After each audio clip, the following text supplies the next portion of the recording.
The morning sun cast long shadows across the dusty main street of Copper Ridge, Montana, but nothing could have prepared the townsfolk for what they were about to witness. A 17-year-old girl named Clara Whitmore stood defiantly in the town square, her back bearing 7 fresh whip marks, while behind her cowered an elderly Blackfoot elder she had protected with her own body. What happened next would change the course of history for this small frontier town forever.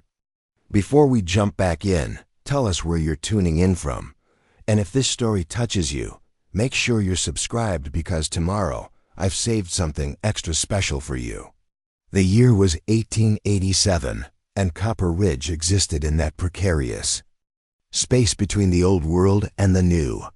Nestled in a valley where the Yellowstone River carved through granite cliffs, the town had sprung up almost overnight when copper deposits were discovered in the surrounding hills. What had once been sacred hunting grounds for the Blackfoot Nation now buzzed with the sounds of pickaxes and steam engines. Clara Whitmore had grown up in this changing world, the only daughter of Samuel Whitmore, who owned the largest cattle ranch in the territory. The Whitmore Ranch sprawled across 15,000 acres of prime grazing land, an empire built on grass and beef that Samuel had carved out through equal parts determination and ruthless business acumen. But Clara was nothing like her father. While Samuel saw the land as something to be conquered and controlled, Clara had spent her childhood exploring every creek bed and mountain trail. She knew where the eagle nested in the high cliffs, where the sweetest berries grew in late summer, and where the ancient pictographs told stories older than any white settlement. More importantly, she had learned these things from Joseph Running Bear, an elderly Blackfoot elder who had become an unlikely friend despite the growing tensions between his people and the white settlers. Joseph Running Bear was 73 years old, his face carved by decades of Montana weather into deep lines that spoke of wisdom earned through hardship. He had been a young warrior when the first white traders arrived, had watched as treaties were signed and broken, as his people were pushed onto ever-shrinking reservations. But unlike many of his contemporaries, Joseph believed in the possibility of coexistence. He saw in young Clara Whitmore a bridge between two worlds that seemed destined for collision. The friendship had begun 6 years earlier, when 11-year-old Clara had gotten lost during a fierce autumn storm while chasing a runaway calf. Joseph had found her huddled beneath an overhang, soaked and shivering, her horse nowhere to be found. Instead of returning her immediately to the ranch, he had taken her to a small shelter he maintained in the foothills, a place where he came to gather medicinal plants and commune with the spirits of his ancestors for 3 days. While search parties scoured the countryside, Joseph had cared for Clara, teaching her which plants could heal and which could harm, showing her how to read the signs that warned of changing weather, sharing stories that had been passed down through generations of his people. When he finally delivered her safely back to the Whitmore Ranch, Samuel had been torn between gratitude and suspicion. He had rewarded Joseph with a side of beef and a stern warning to stay away from his daughter, but Clara had other ideas. Over the following years, she found excuses to ride to the far reaches of the ranch, always managing to encounter Joseph during his seasonal migrations between the reservation and the traditional gathering places his people had used for centuries. Their friendship deepened despite the growing hostility between whites and natives throughout the territory. Joseph taught Clara to see the land as the Blackfoot did, not as property to be owned but as a living entity to be respected. He showed her the old trails, the places where his people had hunted buffalo before the great herds were slaughtered to near extinction. Clara, in turn, shared news from town, warned Joseph when tensions were rising, and gradually began to understand the complex web of politics and prejudice that threatened to destroy everything she held dear, the crisis that would define both. Their lives began in the spring of 1887, when Territorial Governor Preston Caldwell announced a new policy regarding vagrant Indians found off reservation lands. any Native American discovered outside the boundaries of their designated reservation, without proper documentation, would be subject to immediate arrest and punishment. The policy was ostensibly designed to prevent raids and cattle theft, but everyone understood its true purpose: to complete the process of confining the remaining free Native Americans to the reservations, where they could be more easily controlled. Samuel Whitmore was among the loudest supporters of this policy. At a packed town meeting in Copper Ridge's only saloon, he stood before his neighbors and declared that it was time to clean up the territory once and for all. The days of savage roaming were over, he proclaimed. Montana was civilized now, and civilized territories required order. Clara had sat in the back of that meeting, her stomach churning as she listened to her father and his associates discuss Joseph's people as if they were little more than dangerous animals to be caged. She thought of all the times Joseph had helped injured animals, had shared his meager food with her, had patiently answered her endless questions about the natural world. The disconnect between the man she knew and the savage her father described was so vast it felt like they were talking about different species entirely. The enforcement of Governor Caldwell's policy fell to Marshal William Reeves, a hard man who had earned his reputation during the Indian Wars of the 1870s. Reeves had arrived in Copper Ridge with a detachment of territorial militia and a mandate to implement the governor's will with whatever force proved necessary. He was a man who saw the world in absolutes: civilized versus savage, legal versus illegal, us versus them. Reeves wasted no time in making his presence felt. Within a week of his arrival, he had established regular patrols throughout the valley, had posted notices in both English and simplified pictographs warning of the consequences for unauthorized Native presence, and had made it clear that he intended to interpret the new policy in the strictest possible terms. The first test came on a sweltering Tuesday in July. Joseph Running Bear had been gathering sacred sage from a grove that had been used by his people for ceremonies since time immemorial. The grove sat in a narrow canyon about 5 miles from the Whitmore Ranch, on land that had once been considered neutral territory, but now fell under the jurisdiction of the territorial government. Joseph had been careful to avoid the main trails, had waited until dawn when the patrols were changing shifts, but Marshal Reeves had anticipated such caution. He had positioned men throughout the valley, watching and waiting for exactly this kind of violation. When the trap was sprung, Joseph found himself surrounded by 6 armed men on horseback, their weapons drawn and their intentions clear. At 73, with arthritis in his joints and a chronic cough that had plagued him through the harsh previous winter, Joseph was in no position to run or fight. He stood quietly in the grove, his gathering basket half filled with sage, and waited to see what form his fate would take. Marshal Reeves had ridden up slowly, his hand resting on the butt of his pistol, his eyes taking in every detail of the scene.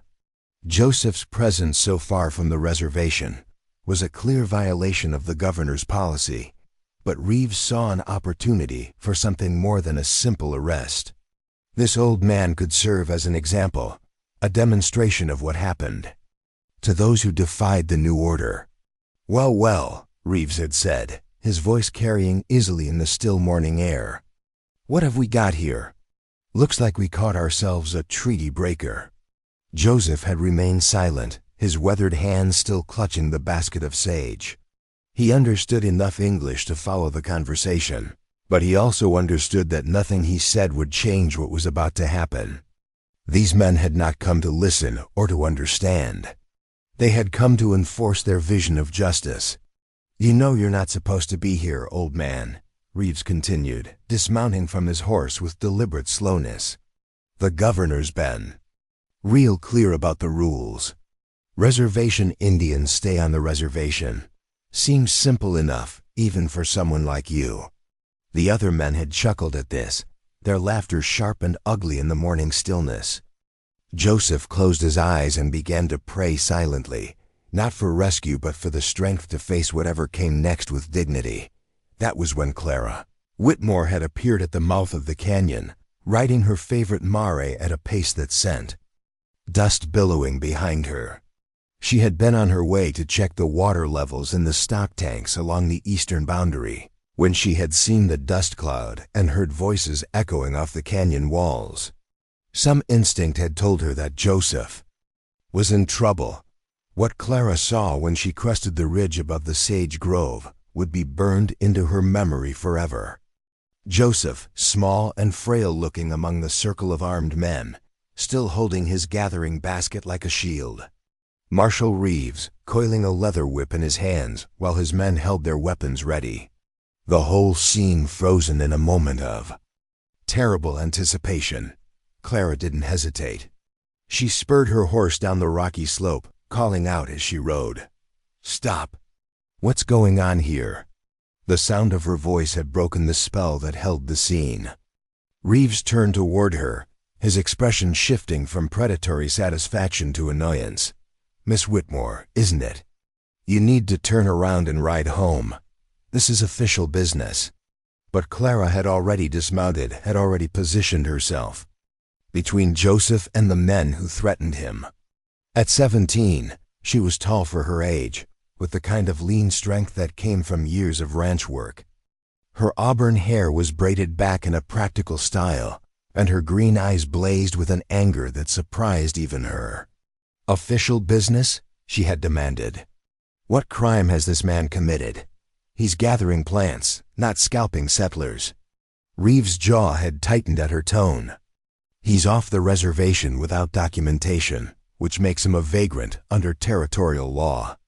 The penalty for vagrancy is public punishment, to serve as an example to others who might be tempted to break the law." "Public punishment," Clara repeated, her gaze falling on the whip in Reeves' hands. "You mean to flog an old man for picking flowers?" "I mean to uphold the law," Reeves replied coldly. "And I suggest you step aside before you find yourself charged as an accessory." That was the moment when Clara Whitmore made the choice that would define the rest of her life. She looked at Joseph, saw the resignation in his dark eyes, the way his shoulders had slumped as he prepared to accept his fate. She thought of all the kindness he had shown her over the years, all the wisdom he had shared, all the times he had been there when she needed guidance or simply companionship. "No," she said simply, moving to stand directly in front of Joseph. "If you want to whip someone, you'll have to whip me first." The silence that followed was profound. Even the birds seemed to stop singing. Reeves stared at her as if she had spoken in a foreign language. Preparing and narrating this story took us a lot of time, so if you are enjoying it, subscribe to our channel. It means a lot to us. Now back to the story. "Miss Whitmore," he said slowly, "I strongly advise you to reconsider. Step aside, and we'll forget this interference ever happened." But Clara had already made her decision. "Joseph Running Bear is under my protection," she declared, her voice carrying across the canyon with surprising authority. "If you want to punish someone for showing mercy and gathering medicine, then punish me. But I won't stand by and watch you brutalize an old man who's never harmed anyone."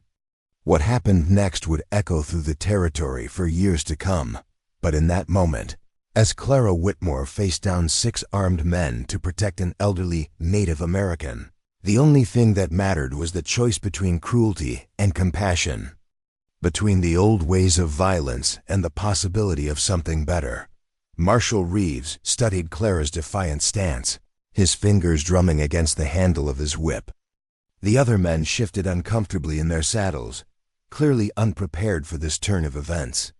Arresting a vagrant Indian was one thing. Publicly flogging the daughter of the territory's most influential rancher was quite another. "You're making a serious mistake, Miss Whitmore," Reeves said, his voice low and dangerous. "Your father won't appreciate hearing that his daughter interfered with a lawful arrest." Clara's chin lifted higher. "My father raised me to stand up for what's right.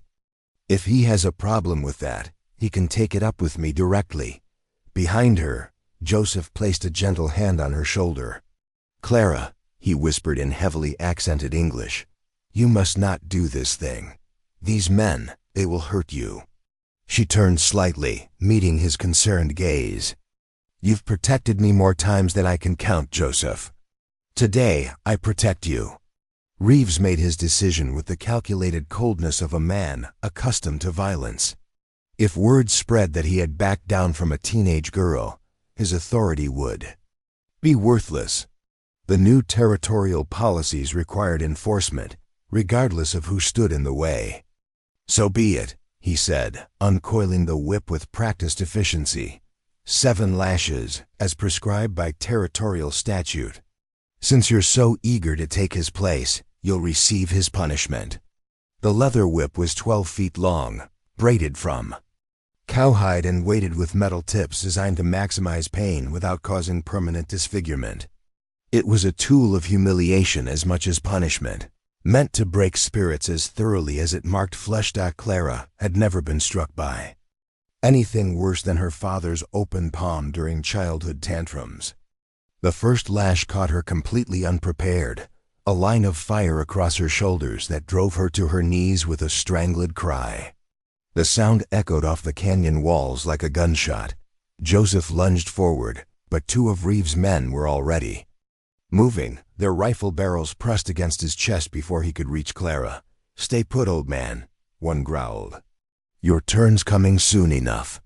The second lash landed before Clara had recovered from the first, this one lower, catching the small of her back. She bit down hard on her lip, tasting blood, determined not to give Reeves the satisfaction of hearing her scream again. By the 4th lash, her shirt was torn and bloody. By the 7th, she was barely conscious, her body shaking with shock and pain. But she had not moved from her protective position in front of Joseph, had not begged for mercy, had not shown anything but defiance in the face of brutality. When it was over, Clara collapsed forward onto her hands and knees, her breath coming in ragged gasps. Joseph immediately knelt beside her, his weathered hands hovering over her wounds, afraid to touch but desperate to help. "This changes nothing," Reeves announced to the assembled men, though his voice lacked its earlier conviction. Even he seemed shaken by what had just transpired. "The law applies to everyone, regardless of family connections. Let this be a lesson to anyone else who thinks they can harbor criminals." He turned to Joseph, who was helping Clara to her feet with infinite gentleness. "You're under arrest for trespassing on territorial lands. Come along quietly, and we'll make this easy." That was when Clara found her voice again, though it came out as little more than a hoarse whisper. "No, the punishment has been served. Joseph goes free." Reeves stared at her in disbelief. "That's not how this works, Miss Whitmore. You took his whipping, but he's still under arrest." Clara's legs threatened to give out, but she forced herself to stand straight, ignoring the warm wetness spreading across her back. "You said 7 lashes as prescribed by territorial statute. I've taken 7 lashes. The law has been satisfied. For the vagrancy charge, perhaps. But he's still an Indian off the reservation without papers." "Then arrest me too," Clara said. Simply, "I'm harboring a fugitive, aren't I? Aiding and abetting a criminal? Put us both in your jail, Marshal. I'm sure my father will be very interested to hear why his daughter is locked up alongside her friend." The mention of Samuel Whitmore's certain reaction gave Reeves pause. The rancher's political influence extended far beyond Copper Ridge, and crossing him would have consequences that reached all the way to the territorial capital. But backing down now would undermine everything Reeves was trying to accomplish. Standoff might have continued indefinitely, but the sound of approaching horses interrupted the tense scene.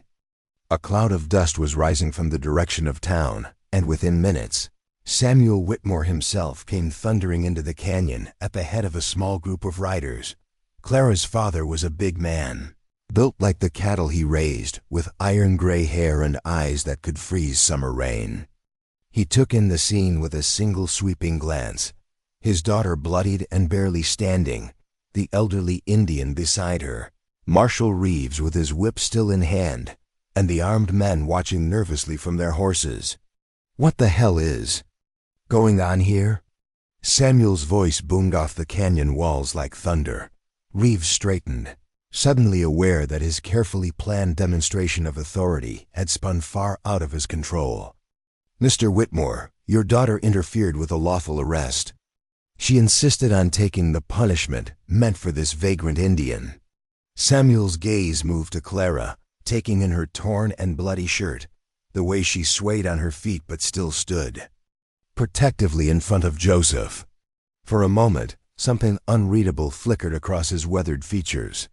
"Clara," he said quietly, "come here." She shook her head, though the movement sent fresh waves of pain through her body. "I won't leave." Joseph to face this alone. "The Indian will be fine," Samuel said, though his tone suggested he was working hard to keep his temper in check. "You need medical attention. Not until I know he's safe." Father and daughter stared at each other across the dusty canyon floor. A lifetime of conflict and connection passing between them in that look.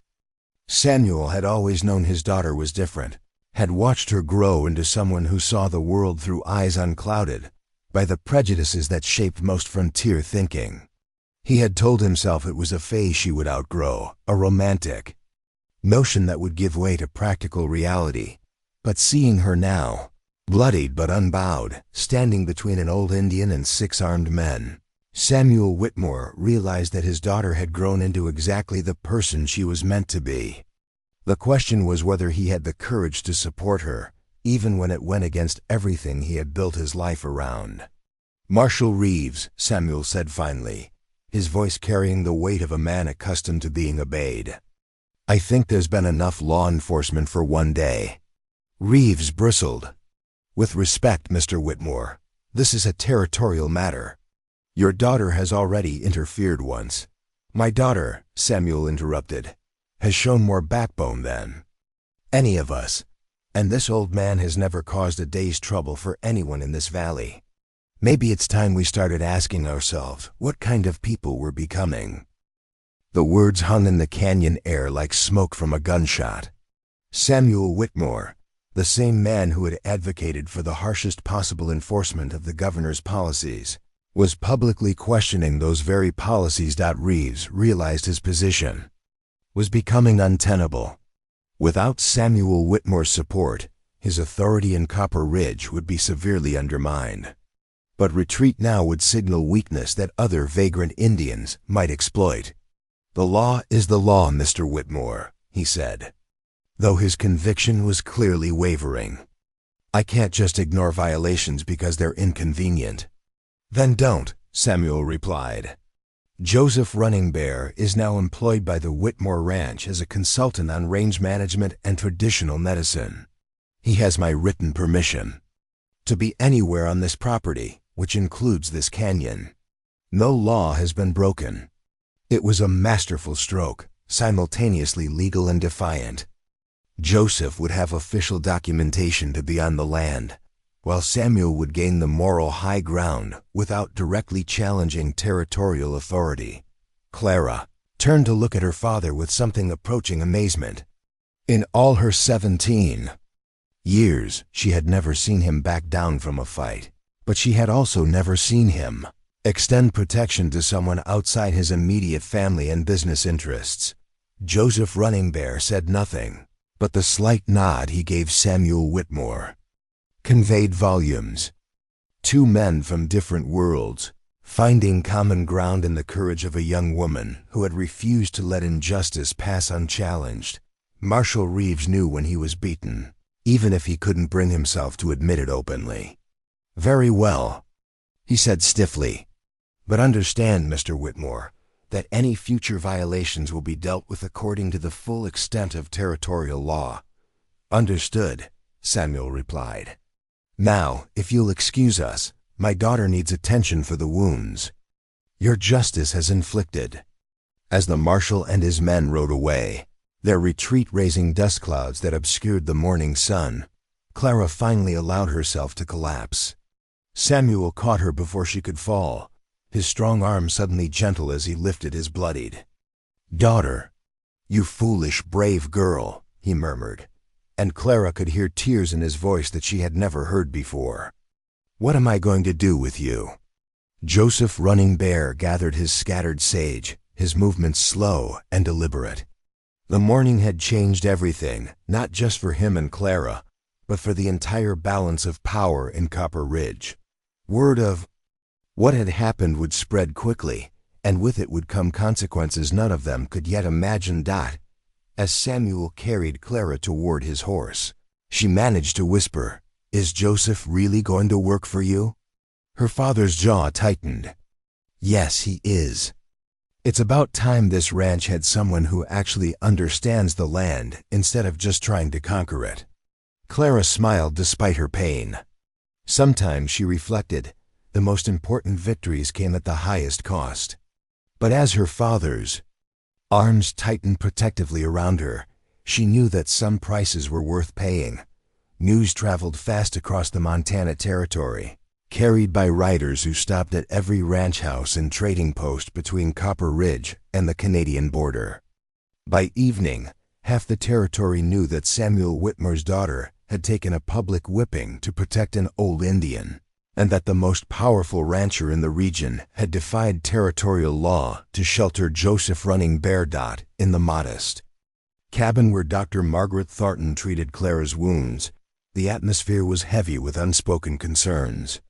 Doc Thornton was one of only 3 physicians in a 100-mile radius, a stern woman in her 50s who had learned medicine from her father before women were officially permitted such education. She had seen plenty of whip wounds during her years on the frontier, but never on the back of a rancher's daughter. 7 lashes, clean and precise, she muttered as she applied salve to Clara's torn flesh. Whoever did this knew exactly what he was doing. Could have been much worse. Clara lay face down on the examination table, biting her lip against the sting of the medication. "How long before I can ride again?" 2 weeks minimum. Maybe 3 if you want to avoid permanent scarring. Doc Thornton's hands were gentle despite her gruff manner.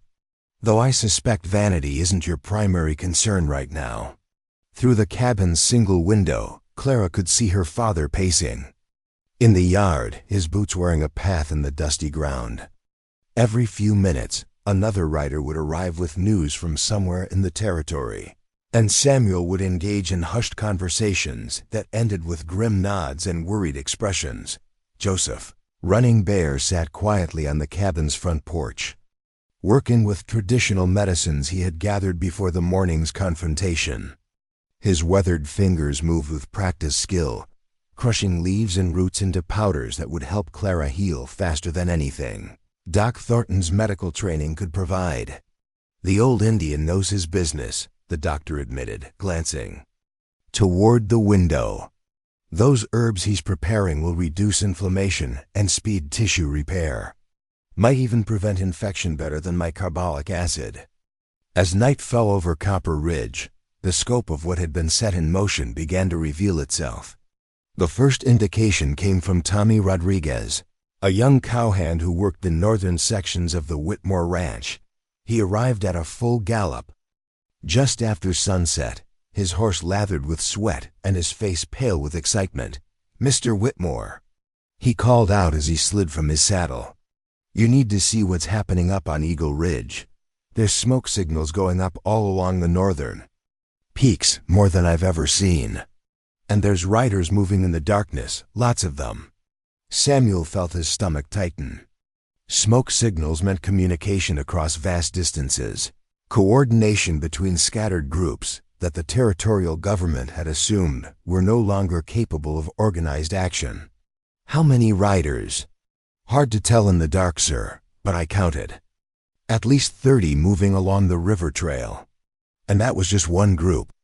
Inside the cabin, Clara struggled to sit up despite Doc Thornton's protests. "What's happening out there?" "Nothing for you to worry about," her father said as he entered, but his expression betrayed his concern. "Tommy spotted some Indian activity up north. Probably just coincidence." Joseph Running Bear appeared in the doorway, his dark eyes reflecting knowledge that went far beyond his years of experience with tribal politics. It is no coincidence, Samuel Whitmore. Word has reached the reservation about what happened today. About your daughter's courage and your protection. Samuel turned to face the elderly man. What exactly does that mean? It means, Joseph said, quietly, that tomorrow morning you will understand why the Blackfoot have survived in this land for thousands of years. We do not forget those who show honor, just as we do not forget those who show cruelty. The night passed slowly, filled with the distant sounds of movement across the landscape. Riders came and went from the Whitmore Ranch, bringing reports of unusual activity throughout the territory. The tribal reservations, normally quiet after dark, were alive with movement and the glow of council fires. Marshal Reeves had barricaded himself in the territorial office in Copper Ridge, sending increasingly frantic telegrams to the capital requesting reinforcements. His 6-man patrol seemed woefully inadequate for whatever was building in the darkness beyond the town's boundaries. Clara slept fitfully, her dreams filled with the sound of drums that might have been real or imagined. Each time she woke, she could hear voices outside the cabin, her father's deep tones mixing with others she didn't recognize. The weight of what she had started was beginning to settle on her shoulders like a physical burden. Dawn came gray and overcast, with clouds building over the northern peaks that promised afternoon storms. Clara was awake before the sun crested the mountains, her back stiff and painful, but her mind clear. She dressed carefully, choosing a loose-fitting shirt that wouldn't irritate her wounds, and made her way to the cabin's front porch. What she saw there took her breath away. The valley floor before the Whitmore Ranch was no longer empty. During the night, figures had materialized from the landscape like spirits taking physical form. They sat their horses in perfect silence, a line of warriors that stretched from one side of the valley to the other. Clara counted them instinctively, her rancher's training making the calculation automatic. 100 mounted men, maybe more, sitting motionless in the pre-dawn light. They wore traditional dress mixed with practical frontier clothing, eagle feathers and rifle scabbards side by side, ancient symbols painted on faces weathered by decades of hard living. At the center of the line, slightly ahead of the others, Saturday, a man Clara recognized from Joseph's descriptions. Chief William Mountain Wind, the most respected war leader among the Blackfoot, a man whose reputation for both tactical brilliance and unwavering honor had made him legendary throughout the territory. Samuel Whitmore stood in his front yard, facing the assembled warriors with his hands empty and visible. The sight of 100 armed men on his property should have terrified him, but something in their posture suggested this was not a war party preparing for battle. Joseph running. Bear walked slowly from the cabin to stand beside Samuel, his movements deliberate and ceremonial.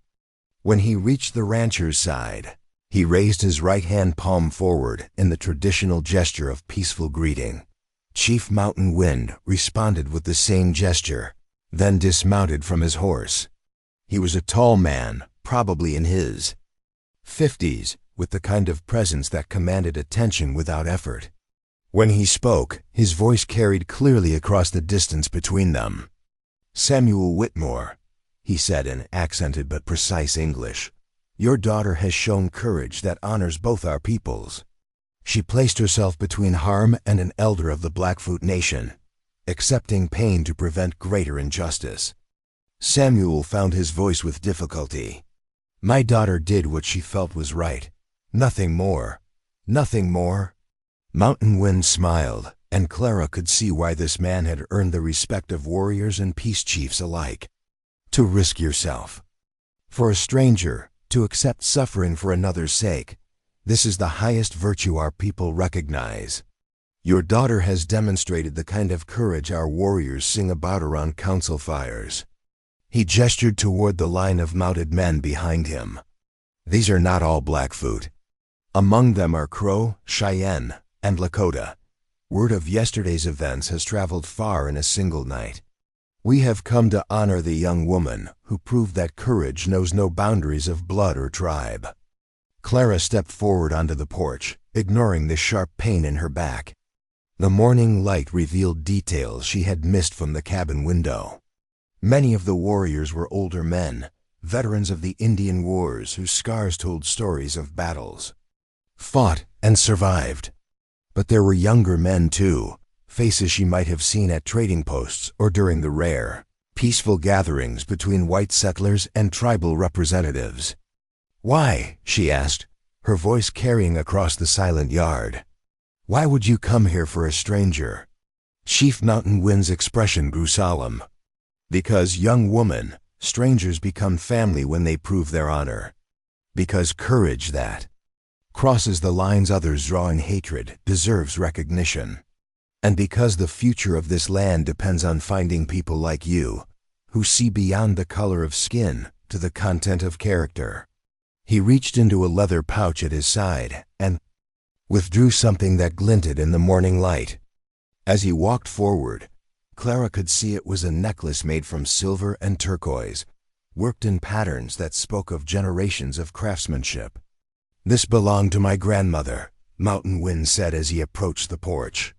"She wore it when she made treaties with your government, believing that peace was possible between our peoples. She died believing that someday, courage and honor would overcome fear and hatred." He held the necklace out toward Clara. "I give this to you, not as a white woman who helped an Indian, but as a person of courage who helped another person in need. Wear it, and know that you have family among the Blackfoot Nation." Clara accepted the gift with trembling hands, feeling the weight of its significance. The silver was warm from Mountain Wind's touch, and the turquoise seemed to glow within her. "Light, thank you," she whispered, then louder, "Thank you all." Chief Mountain Wind nodded once, then turned back toward his horse. As he mounted, the 100 warriors behind him performed a movement so synchronized it seemed choreographed. Each man raised his weapon, rifle, bow, or lance, toward the sky in a salute that echoed like thunder across the valley. Then, as silently as they had appeared, they began to fade back into the landscape, small groups peeling off to follow different trails that would take them back to their scattered communities. Within an hour, the valley was empty again, leaving only hoofprints in the dust to prove that Clara Whitmore had been honored by the greatest gathering of tribal warriors the territory had seen in a generation. The aftermath of the warriors' visit rippled through Copper Ridge like stones thrown into still water, each wave of reaction creating new complications and unexpected alliances. By noon, the town's single main street buzzed with hushed conversations and nervous glances toward the surrounding hills, where dust clouds still lingered from the morning's massive gathering. In his cramped office above the general store, Marshal Reeves paced like a caged animal, his uniform disheveled from a sleepless night spent preparing for an attack that never came. The stack of telegrams on his desk grew higher by the hour, each one demanding explanations he couldn't provide for events he barely understood. 100 warriors, he muttered to his deputy, a nervous young man named Fletcher Higgins who had arrived from Kansas only 3 months earlier. Maybe more. They could have burned this entire town to ash, and instead they held some kind of ceremony for a rancher's daughter. Fletcher mopped sweat from his forehead despite the cool morning air. "What do you think it means, Marshal?" "It means everything we thought we knew about controlling these people is wrong," Reeves replied grimly. "And it means that girl has somehow become the most dangerous person in the territory." 3 miles away, Clara Whitmore sat in her family's kitchen, Chief Mountain Wind's necklace resting in her palm like a living thing. The silver caught the light streaming through the windows, and she could feel the weight of responsibility it represented. Her mother, Elizabeth Whitmore, moved around the kitchen with the efficient grace of a woman who had spent 20 years managing a frontier household. But Clara could see the worry lines around her eyes. "They're calling you the Indian princess," Elizabeth said quietly, setting a cup of coffee beside her daughter. Some with admiration, others with considerably less charitable intentions. Clara's jaw tightened. "I'm not anyone's princess." I just did what needed doing. And that, her mother replied, is exactly what has everyone so unsettled. When people do what needs doing instead of what's expected, it tends to upset established orders. Through the kitchen window, Clara could see her father and Joseph working together in the ranch's main corral, the elderly Blackfoot teaching Samuel techniques for gentling horses that his people had perfected over centuries. The sight should have been routine, but Clara knew that every person who saw it would carry the image with them, spreading word of yet another impossible change in their previously predictable world. The first real test of these new dynamics came that afternoon, when a delegation arrived from the territorial capital.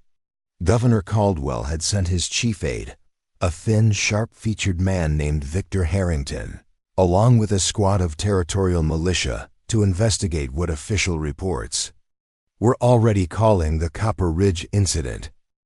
Harrington was everything that frontier Montana was not: educated, refined, and completely out of his element in a place where reputation mattered more than credentials.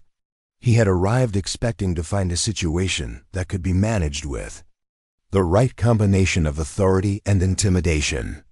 Instead, he found himself facing complexities that his political training had never prepared him to handle. "Mr. Whitmore," Harrington said as he sat in the ranch's front parlor, his city clothes already showing dust from the journey, "I'm sure you understand the delicate nature of this situation. The governor is concerned about the precedent your accommodation might set throughout the territory." Samuel leaned back in his chair, his weathered hands folded calmly in his lap. "Which precedent would that be, Mr. Harrington? The one where we treat elderly men with dignity, or the one where we honor courage regardless of who demonstrates it?" "The precedent," Harrington replied coolly, "where territorial law is openly defied by prominent citizens, encouraging further challenges to legitimate government authority." Clara entered the room carrying the tray of coffee, the movement causing her to wince slightly from her still healing wounds. Harrington's gaze followed her, taking in the careful way she moved, the evidence of what she had endured for her principles. "Miss Whitmore," he said, his tone shifting to what he probably considered diplomacy, "I understand you acted from admirable motives. However, your actions have created significant complications for territorial governance. Perhaps we could discuss ways to minimize the continuing impact of these events." Clara set down the coffee tray with deliberate precision, then met Harrington's gaze directly. "What kind of minimization did you have in mind, Mr. Harrington?" "Well, for instance, a public statement acknowledging that your intervention was misguided. Perhaps expressing regret for the disruption it caused. Something to reassure other citizens that territorial law will be respected going forward." The silence that followed was profound. Through the open windows came the sounds of ranch life continuing its normal rhythms, horses moving in the corrals, cattle lowing in the distance, the rhythmic sound of Joseph's voice as he worked with a particularly skittish mare. All of it seemed to emphasize the disconnect between Harrington's political concerns and the reality of life on the frontier. "Mr. Harrington," Clara said finally, "I stood between an old man and a whip because it was the right thing to do. If I had it to do again tomorrow, I would make exactly the same choice. If that creates complications for territorial governance, perhaps the territory needs to examine its governance methods." Harrington's composure cracked slightly. "Miss Whitmore, you must understand that your actions have encouraged not unprecedented responses from the tribal populations. The gathering this morning represents the largest organized Native American assembly in this territory since the Indian Wars ended. That cannot be ignored." "Nor should it be," Samuel interjected. "Maybe it's time we started asking ourselves why." "It took my daughter's courage to remind us that decent people can be found on both sides of any conflict." Before Harrington could respond, the sound of approaching horses interrupted the conversation. Through the parlor windows, they could see riders approaching from town, But these weren't the usual ranch hands or neighboring settlers. These were townspeople, business owners, and their families, riding in a loose group that suggested urgency rather than social visiting.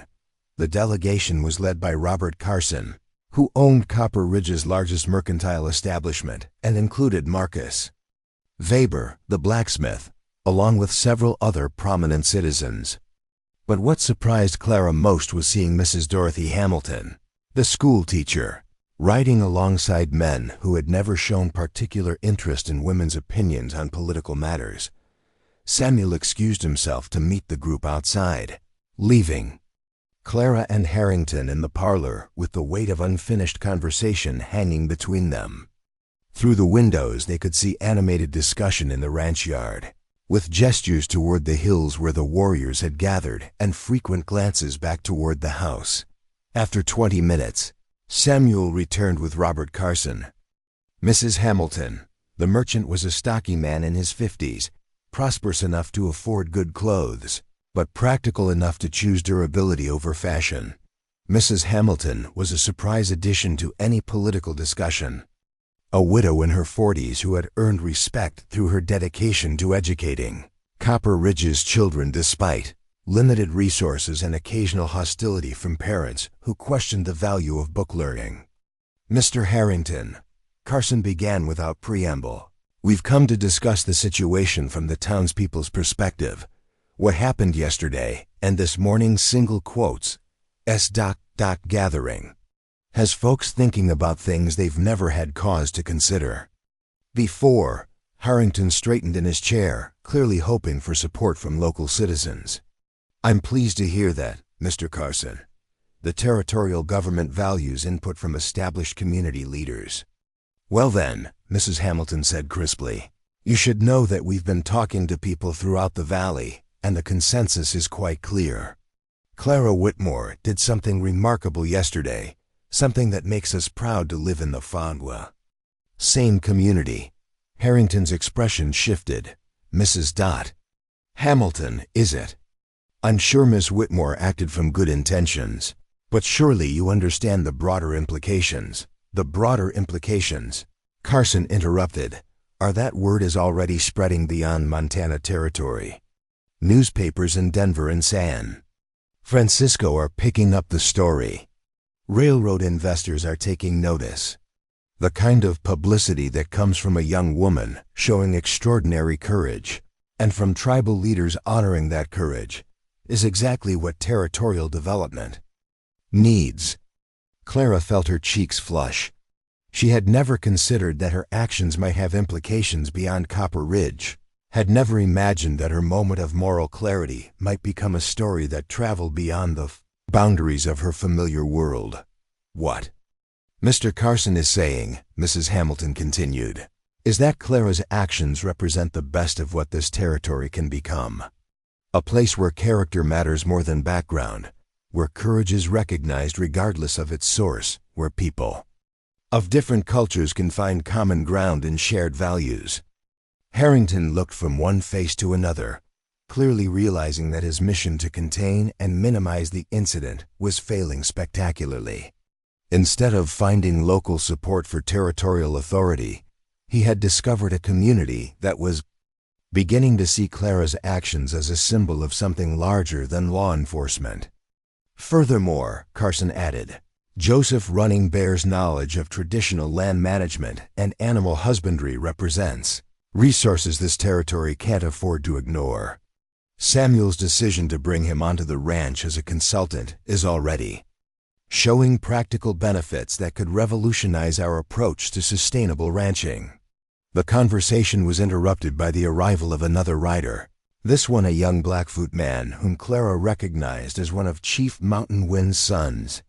He dismounted with fluid grace and walked directly to the house, carrying himself with the quiet confidence that came from growing up in a culture that valued both courage and diplomacy.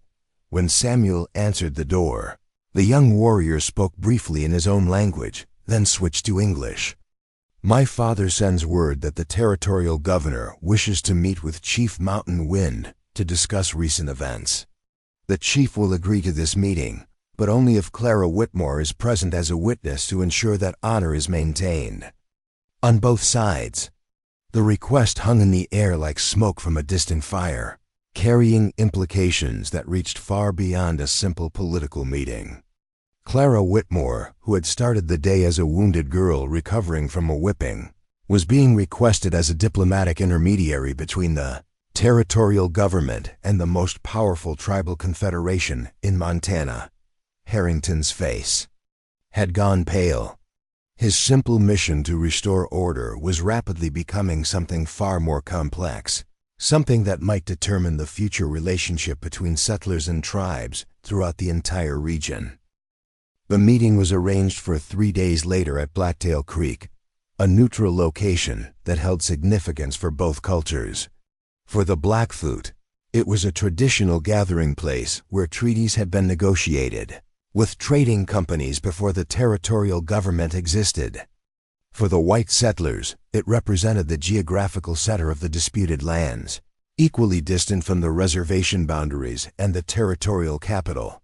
Governor Preston Caldwell himself made the journey from Helena, accompanied by a retinue that included Victor Harrington, Marshall Reeves, and a carefully selected group of military advisors and territorial officials. The governor was a politician first and foremost, a man who had built his career on reading the shifting winds of public opinion and positioning himself accordingly.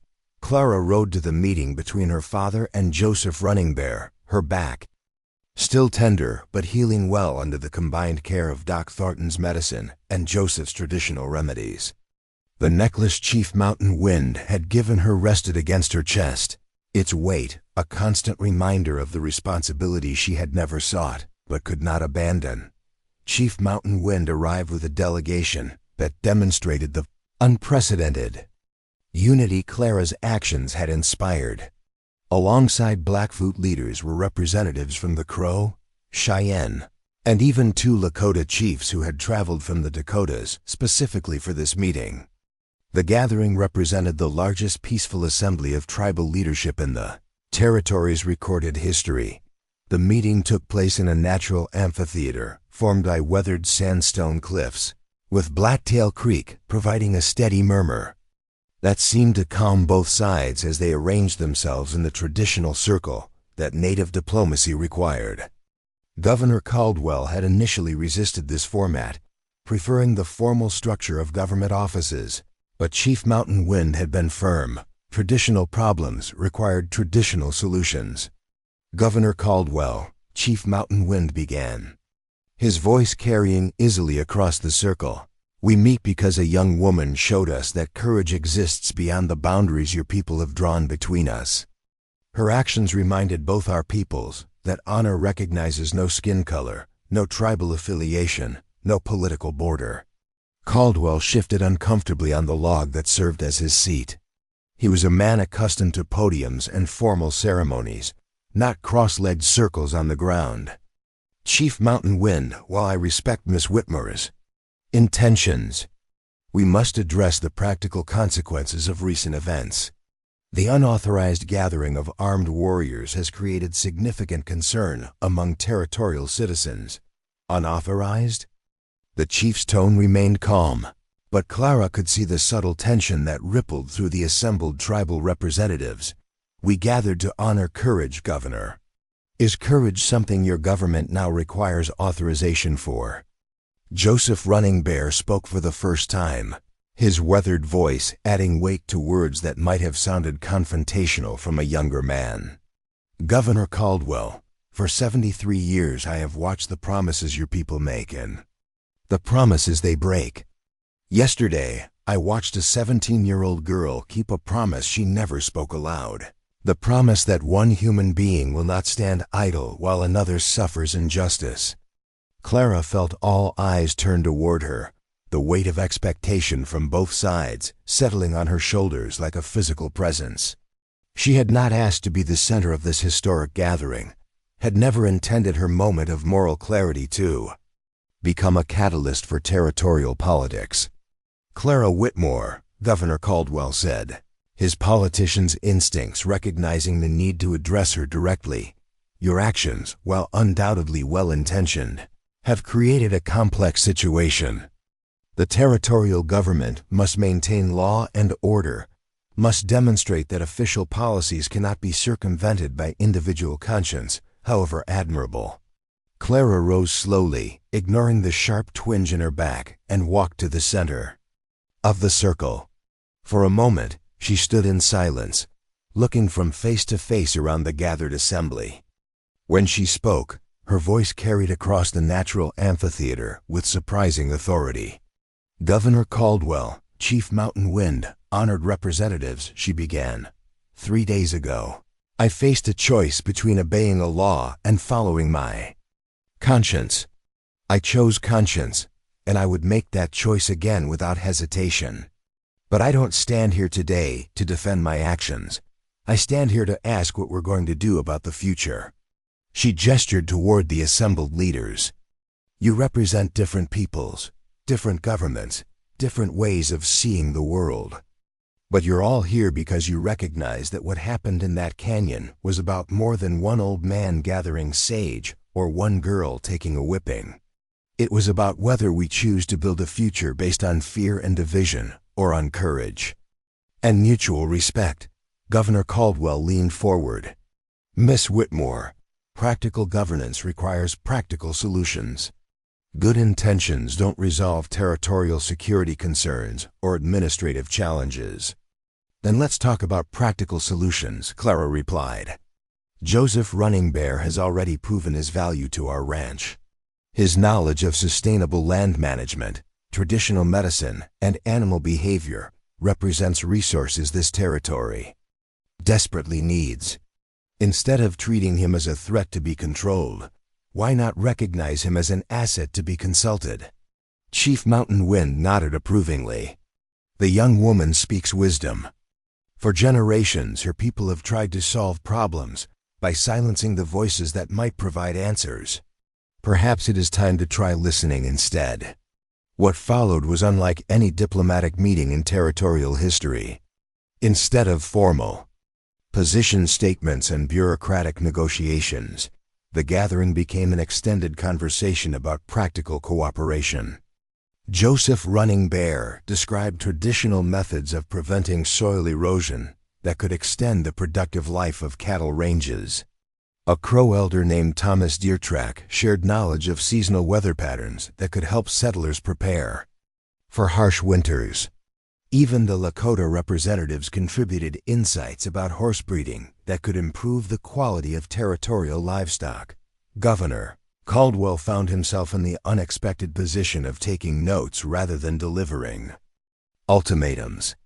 His military advisors, who had come prepared for confrontation, instead listened to tactical knowledge that had been refined over centuries of survival in challenging terrain. Marshal Reeves, who had remained silent through most of the meeting, finally spoke up. "This is all very enlightening, but it doesn't address the fundamental question of territorial authority. Laws exist for a reason, and they must be enforced consistently." Clara turned to face him directly. "Marshal Reeves, you're absolutely right. Laws must be enforced consistently. But perhaps we need to examine whether our laws are serving justice or simply maintaining control. What are you suggesting, Miss Whitmore?" "I'm suggesting that we establish formal protocols for situations like the one that brought us here. Clear guidelines for when territorial officials should consult with tribal elders.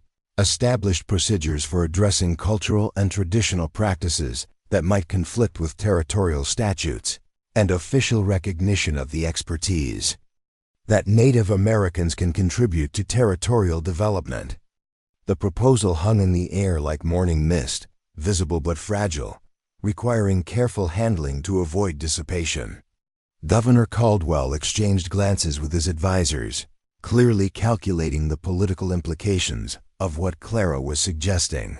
Such protocols would require territorial legislative approval, he said carefully, and they would need to be structured in ways that maintain governmental authority while acknowledging alternative perspectives. Chief Mountain Wind smiled, the expression transforming his weathered features. Governor, your young diplomat speaks of bridges where others see only walls. Perhaps this is the beginning of something that could benefit both our peoples. As the sun began to set over Blacktail Creek, the assembled leaders reached an unprecedented agreement. A joint commission would be established with representation from territorial government, tribal leadership, and selected citizens like Clara, who had demonstrated the courage to bridge cultural divides. This commission would develop new protocols for addressing conflicts between territorial law and traditional practices, create formal channels for incorporating Native American knowledge into territorial development, and establish Clara Whitmore as the first official cultural liaison between the territorial government and the tribal nations. Walking back to their horses as darkness gathered, Samuel Whitmore looked at his daughter with a mixture of pride and amazement. 3 days ago, you were just a rancher's daughter who couldn't stand to see an old man mistreated. Now you're a territorial diplomat with more political influence than most elected officials. Clara fingered the necklace at her throat, feeling the smooth weight of the turquoise stones. I'm still just a rancher's daughter, Papa. But maybe that's exactly what this territory needs. People who care more about doing what's right than about doing what's expected. Behind them, the representatives from both sides continued their conversations as they prepared for their respective journeys home. For the first time in Montana Territory's short history, those conversations were happening as equals, partners in building something neither side could accomplish alone. The girl who had endured 7 lashes to protect an elderly stranger had inadvertently created the foundation for a new kind of frontier diplomacy. One based on courage, respect, and the radical notion that different peoples could find common ground in shared values. 3 months after the historic meeting at Blacktail Creek, Copper Ridge had transformed into something unprecedented in Montana. Territory, a functioning model of cross-cultural cooperation that attracted attention from as far away as Washington. D.C., the town that had once existed in the shadow of perpetual tension between settlers and Native Americans, now buzzed with an energy born of collaboration rather than conflict. Clara Whitmore's new role as territorial cultural liaison required her to split her time between the Whitmore Ranch and a modest office that had been established in Copper Ridge's expanded municipal building. The office itself was a testament to the changes sweeping through the territory. Half traditional frontier furnishings, half Native American artifacts and ceremonial items that had been gifted by various tribal representatives as symbols of their commitment to the new partnership. On a crisp October morning, Clara sat across her desk from Rebecca Patterson, a young woman who had traveled from Chicago to document the Copper Ridge experiment for Harper's Weekly. Patterson was one of a growing stream of journalists, government officials, and curious observers who came to see firsthand how a 17-year-old girl's moment of courage had evolved into a functioning system of intercultural governance. Miss Whitmore, Patterson said, her pencil poised over her notepad, our readers are particularly interested in the practical applications of this joint commission you helped establish.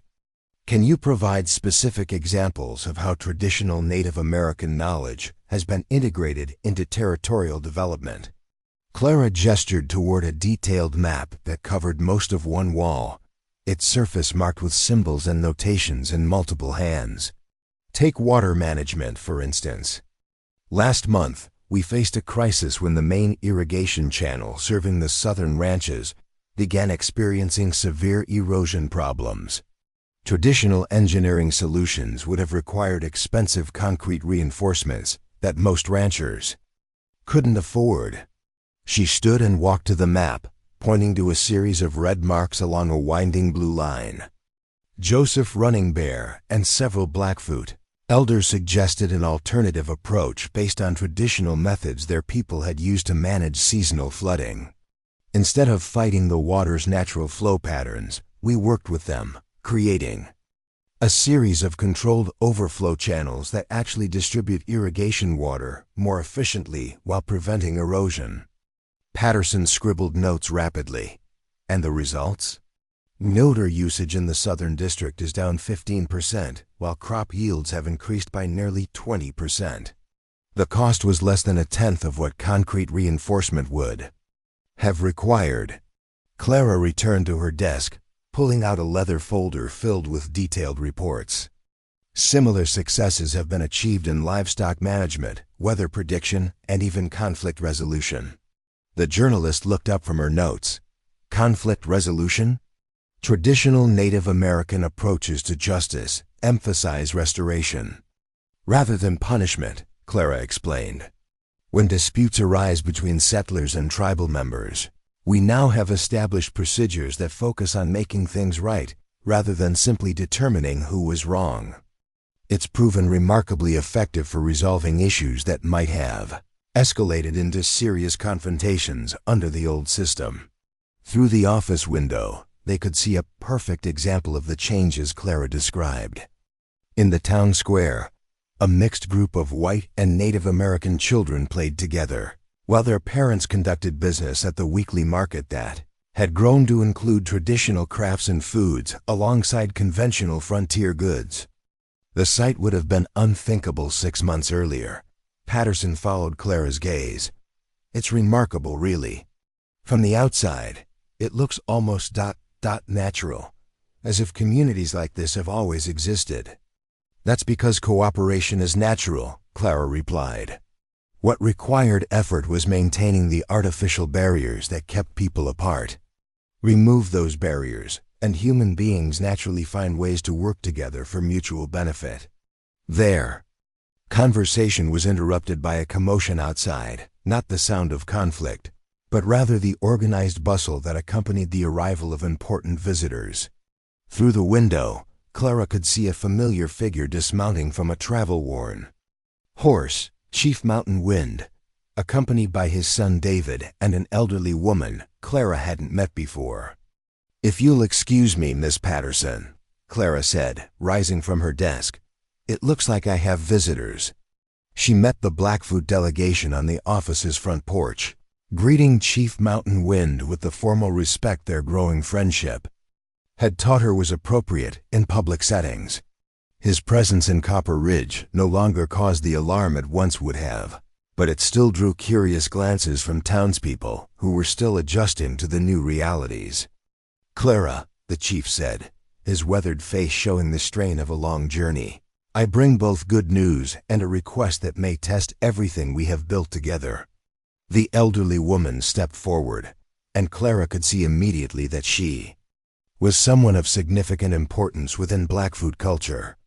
Her clothing was elaborately decorated with beadwork that told stories and patterns Clara was still learning to read, and she carried herself with the dignity of someone accustomed to respect. "This is my aunt, Mary Spotted Eagle, Chief Mountain," Wind continued. "She is a keeper of our people's traditional medicines and healing practices. She has traveled from the Canadian territories because word of our cooperation has spread far beyond Montana, and she brings a proposal that could benefit both our peoples greatly." Clara gestured for them to enter the office, where Rebecca Patterson waited with poorly concealed excitement at witnessing this unexpected meeting. Mary Spotted Eagle moved slowly but with purpose, her keen eyes taking in every detail of the space Clara had created to bridge their two worlds. When they were seated, Mary Spotted Eagle spoke for the first time, her voice carrying the authority of advanced age and accumulated wisdom. "Young woman, I have heard the stories of your courage, and I have seen the fruits of the cooperation you helped plant. I come to offer something that our people have guarded carefully for generations: the complete knowledge of traditional medicines that could save many lives among both our peoples." Clara felt her pulse quicken. Traditional Native American medical knowledge was legendary throughout the frontier, but it was also closely guarded, passed down only through specific family lines and ceremonial traditions. "Such knowledge," Mary Spotted Eagle continued, "has been kept within our tribal boundaries because previous experience with white settlers has taught us that sharing our deepest wisdom often leads to exploitation rather than mutual benefit. But the changes in Copper Ridge suggest that perhaps the time has come to risk trust once again. Rebecca Patterson leaned forward, clearly recognizing the historic significance of what she was witnessing. "Mrs. Spotted Eagle, are you suggesting the establishment of some kind of formal medical exchange program?" The elderly medicine woman turned to study the journalist with sharp eyes that missed nothing. "I am suggesting something much more significant than an exchange program. I propose the creation of a joint medical training facility, where traditional healing practices and frontier medicine can be taught together, where both Native American and white students can learn from each other." The proposal hung in the air. Like morning mist, beautiful but fragile. Clara understood immediately both the extraordinary opportunity it represented and the enormous challenges it would face. Convincing territorial authorities to support such a facility would require political skills she was still developing, while ensuring that traditional knowledge was respected rather than exploited would demand unprecedented levels of cultural sensitivity. Such a facility would need to be carefully structured, Clara said slowly, her mind already racing through the implications. Traditional knowledge would need to be protected while still being shared. Students would need to understand that they're not just learning techniques, but inheriting responsibilities to use that knowledge ethically. Chief Mountain Wind nodded approvingly. "My niece speaks with wisdom beyond her years. This is precisely why we believe cooperation is possible. You understand that knowledge without respect is dangerous, whether it comes from medical schools or medicine bundles."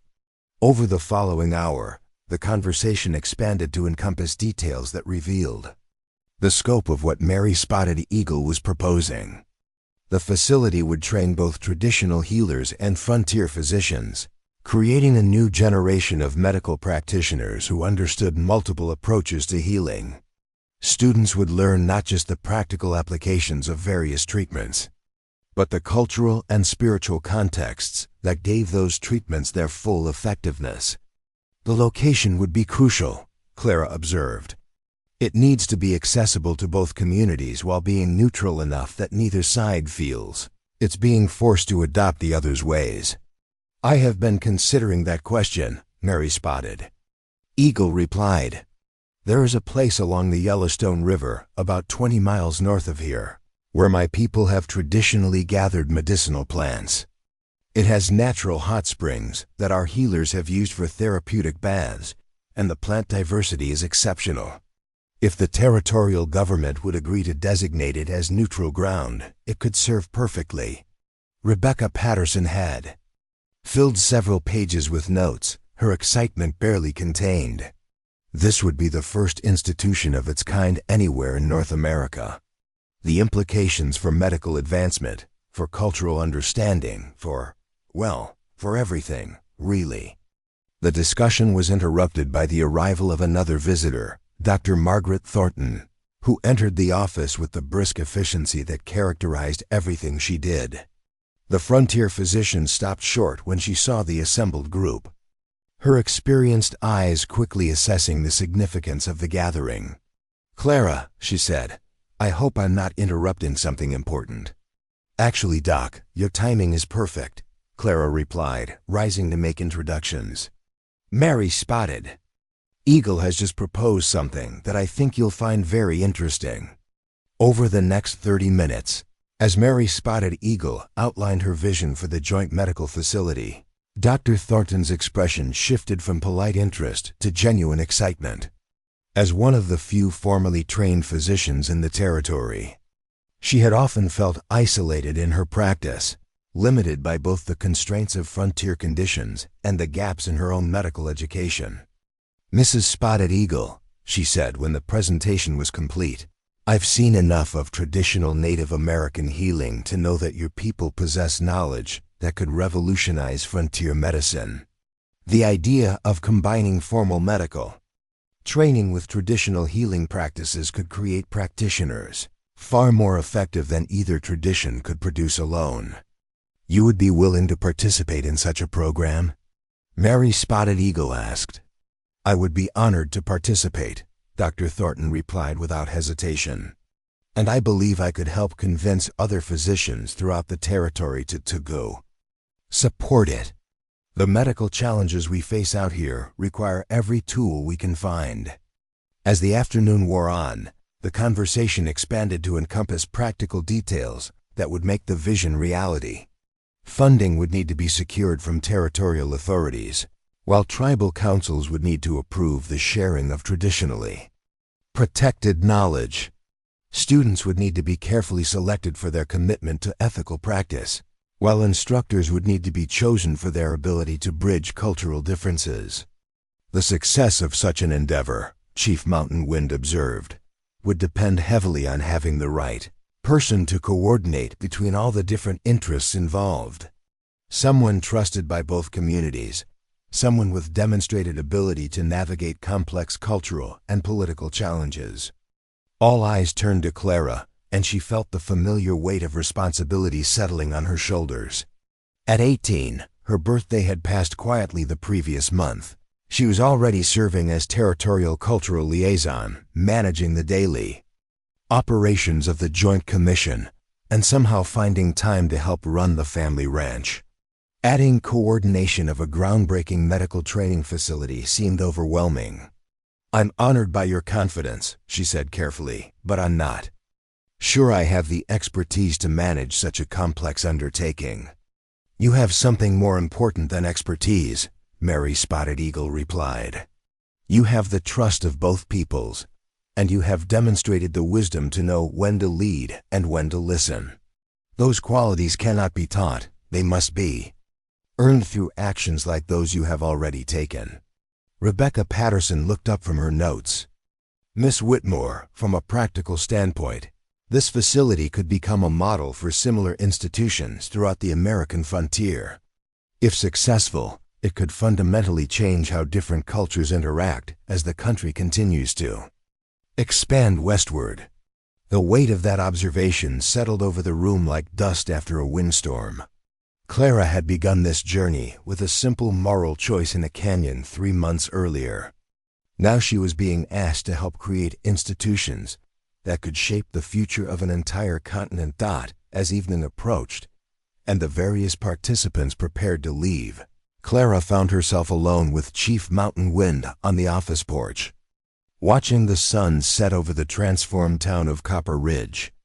"Sometimes," she said quietly, "I feel like I'm in over my head. 6 months ago, my biggest worry was whether the cattle had enough water for summer grazing. Now people are asking me to help design the future of intercultural cooperation." Chief Mountain Wind smiled, the expression warm in the gathering darkness. "My grandmother used to say that the spirits choose their instruments carefully. They never give someone a task they cannot handle, though they sometimes give tasks that seem impossible until they are completed. Do you really think this medical facility could work?"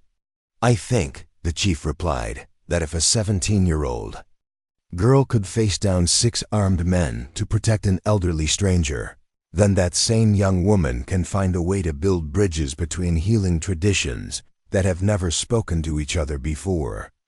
As Clara locked the office and prepared for the ride home, she carried with her not just the memory of an extraordinary day, but the growing realization that her life had become something far beyond anything she had ever imagined. The girl who had endured 7 lashes to protect Joseph Running Bear was evolving into a woman whose choices could influence the course of history. The stars were coming out as she rode through the peaceful streets of Copper Ridge, past houses where white and Native American families had begun to forge friendships that crossed ancient boundaries. Tomorrow would bring new challenges, new opportunities to prove that courage and compassion could overcome centuries of mistrust. But tonight, Clara Whitmore rode home through a world that was better than the one she had awakened to that morning. Secure in the knowledge that sometimes the most important changes began with the simplest acts of human decency, spring arrived early in 1888, bringing with it challenges that would test every alliance Clara Whitmore had helped forge. The proposed medical facility had gained approval from both territorial authorities and tribal councils, but opposition was building from an unexpected quarter. powerful interests in the territorial capital who saw the success of the Copper Ridge experiment as a threat to established political and economic structures. The first warning came in March, delivered by a grim-faced Victor Harrington who arrived at Clara's office without the usual diplomatic courtesies that had characterized their previous meetings. Gone was the uncertain political aide who had struggled to comprehend the complexities of intercultural cooperation. In his place sat a man who had clearly received new instructions from Helena, instructions that did not prioritize harmony. "Miss Whitmore," Harrington said, settling into the chair across from Clara's desk with an air of barely concealed hostility, "I'm afraid I bring disturbing news.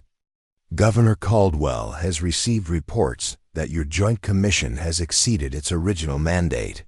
There are concerns in Helena that territorial authority is being undermined by unauthorized diplomatic initiatives." Clara set down the construction plans she had been reviewing, blueprints for the medical facility that Mary Spotted Eagle had proposed. The architect, an innovative young man named James Morrison, who had studied both European and Native American building techniques, had created something unprecedented, a structure that incorporated the best of both traditions while respecting the spiritual significance the site held for tribal healers. "Which initiatives are considered unauthorized, Mr. Harrington?" "The medical facility, for one. Such an institution would require legislative approval, environmental impact assessments, and regulatory oversight that the territorial government is not prepared to provide." Harrington pulled a sheaf of official documents from his briefcase. "Additionally, there are questions about the Commission's authority to negotiate water rights agreements and establish trade protocols with tribal representatives." The papers Harrington spread across Clara's desk represented months of bureaucratic maneuvering designed to strangle the Copper Ridge experiment in red tape. Environmental studies that would take years to complete, legislative committees that would debate endlessly without reaching conclusions, regulatory requirements that seemed designed more to delay than to ensure safety. "Mr. Harrington," Clara said carefully, "every agreement the Commission has negotiated has been voluntary, beneficial to all parties involved, and completely within the legal framework established at Blacktail Creek. Governor Caldwell himself approved our mandate." "Governor Caldwell is facing pressure from Washington," Harrington replied. "The Department of Interior has received complaints that Montana Territory is establishing precedents that could complicate federal Indian policy throughout the Western Territories. There are concerns that other regions might expect similar accommodations." Clara felt her temper rising but forced herself to remain calm. "So the success of our cooperation is being used as an argument against continuing that cooperation?" "Success is relative, Miss Whitmore. What looks like progress from here might look like dangerous precedent from Washington. The territorial government must consider broader implications than local satisfaction."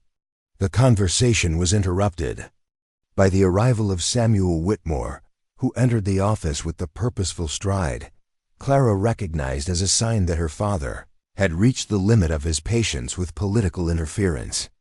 Behind him came Joseph Running Bear and, unexpectedly, Chief Mountain Wind himself. "Mr. Harrington," Samuel said without preamble, "I understand you're here to explain why the territorial government wants to destroy the most successful peace initiative in Montana's history." Harrington bristled. "Mr. Whitmore, I'm here to ensure that territorial development proceeds within proper legal channels. The Commission has created expectations that may not be sustainable within existing governmental structures." Chief Mountain Wind stepped forward, his presence transforming the atmosphere in the small office. "Mr. Harrington, my people have been hearing whispers from other territories.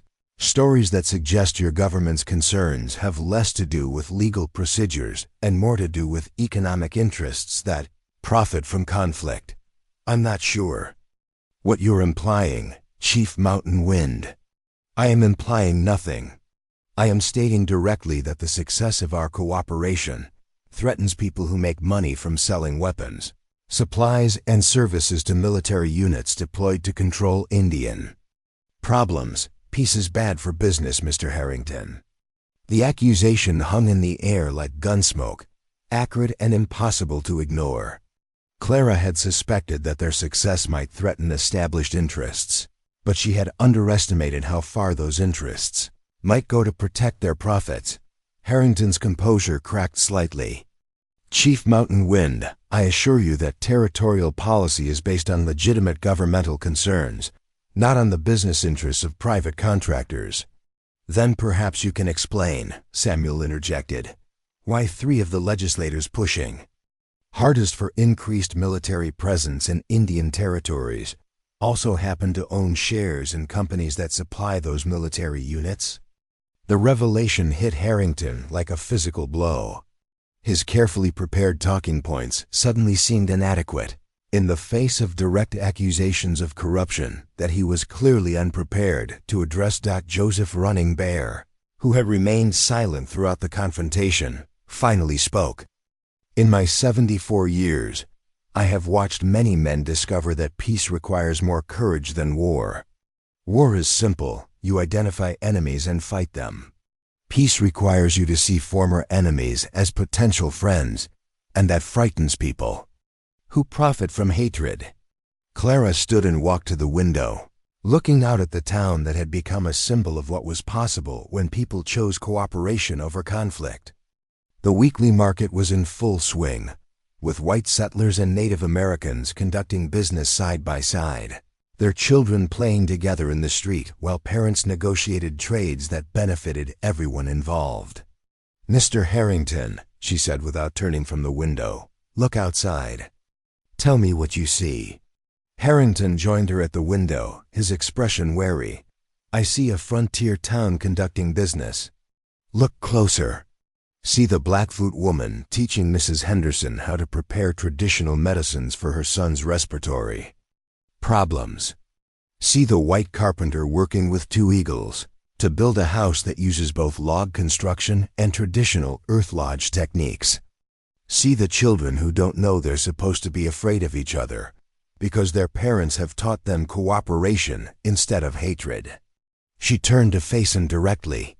That's what you're being asked to destroy, Mr. Harrington, not some abstract governmental experiment, but real people living better lives because they've learned to work together instead of fighting each other. Harrington's resolve visibly wavered as he witnessed the evidence of successful cooperation that surrounded him. But he straightened his shoulders, clearly remembering his instructions from Helena. Miss Whitmore, personal observations aside, I have official responsibilities. The territorial government requires compliance with established procedures. That was when Mary Spotted Eagle entered the office, her arrival unannounced but somehow expected. The elderly medicine woman moved with the quiet authority that had made her one of the most respected figures among the tribal representatives, and her presence immediately shifted the balance of power in the room. Mr. Harrington, she said, her voice carrying the weight of decades spent navigating the complexities of white-native relationships, I bring word from tribal councils throughout this region. They have made a decision about the medical facility. She paused, allowing the tension in the room to build before continuing. They have agreed to share sacred healing knowledge that has been protected for centuries, knowledge that could save thousands of lives among both our peoples. But this gift comes with conditions. Harrington leaned forward despite himself. What conditions? The facility must be built and operated free from interference by those who see medicine as a business rather than a sacred trust. The knowledge we share must be used to heal, not to profit. And the facility must remain under the joint governance that has made cooperation possible here in Copper Ridge. Mary Spotted Eagle reached into a leather pouch at her side and withdrew a scroll made from specially prepared hide, covered with symbols and markings that represented agreements between multiple tribal nations. This document, she continued, represents the collective commitment of Blackfoot, Crow, Cheyenne, and Lakota healers to participate in this joint medical facility. It has taken months of negotiation between tribal councils, discussions that have involved sacred ceremonies and spiritual guidance. It cannot be undone by bureaucratic interference from Helena. She placed the scroll on Clara's desk with ceremonial precision. But more importantly, Mr. Harrington, this document represents something your government has never achieved: the voluntary cooperation of tribal nations, who have historically been enemies of each other. The success of this cooperation could transform relations throughout the Western Territories. Harrington stared at the scroll, clearly understanding its significance, even if he couldn't read the symbols it contained. Mrs. Spotted Eagle, I appreciate the magnitude of what you're proposing, but territorial law requires territorial law. Chief Mountain Wind interrupted, serves the people of the territory. When territorial law prevents actions that benefit those people, perhaps it is the law that needs examination, not the actions. The confrontation might have continued indefinitely, but it was interrupted by commotion from the street outside. Through the window, they could see riders approaching at high speed, their horses lathered with sweat and their faces showing the strain of urgent news. The lead rider was Tommy Rodriguez, the young cowhand who had brought news of the warrior gathering months earlier. He dismounted before his horse had fully stopped and ran toward Clara's office with obvious desperation. "Miss Clara," he called out as he burst through the door. "Thank God you're here. There's been an incident at the construction site. Bad trouble." Clara felt her heart sink. The medical facility construction had begun 2 weeks earlier, with mixed crews of white and Native American workers collaborating on the unprecedented building project. She had hoped that the actual work would proceed without the political complications that surrounded the planning. "What kind of incident, Tommy?" Fight broke out between some of the white workers and a group of Blackfoot builders. Started with arguing about construction techniques, but it got ugly fast. By the time Foreman Johnson could break it up, there were injuries on both sides and threats being made that could undo everything we've built here. Chief Mountain Wind was already moving toward the door. "How serious are the injuries?" "Serious enough that Doc Thornton is treating them, but not serious enough that anyone's in immediate danger." "But Chief," the words that were said. Some of the white workers were talking about how Indians don't belong on construction sites. And some of the Blackfoot men were saying maybe cooperation with whites is impossible after all. Mary Spotted Eagle closed her eyes briefly, as if offering a silent prayer for guidance. When she opened them, her expression was resolute. "This is exactly what our enemies hoped would happen. Create a crisis that makes cooperation look impossible. Then use that crisis to justify returning to the old ways of conflict and control." Clara felt the weight of months of careful relationship building threatening to collapse in a single afternoon. Every success the Commission had achieved, every bridge they had built between communities, could be destroyed by allowing this incident to escalate. "Mr. Harrington," she said, turning to face the territorial aide, "you came here to explain why our cooperation couldn't continue. Now you have a choice. You can use this incident as justification for shutting down everything we've accomplished, or you can help us prove that real partnership can overcome temporary setbacks." Harrington looked around the room at faces that represented every side of the territorial conflicts he had been sent to resolve. For a moment, Clara could see him struggling between his official instructions and the evidence of his own eyes. "What would you need from the territorial government?" he asked quietly. "Official recognition that this incident was caused by outside agitation, not by fundamental problems with cooperation," Clara replied immediately.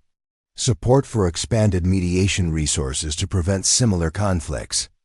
And most importantly, public commitment from Governor Caldwell that the territorial government will defend successful cooperation against those who profit from division." Chief Mountain Wind nodded approvingly.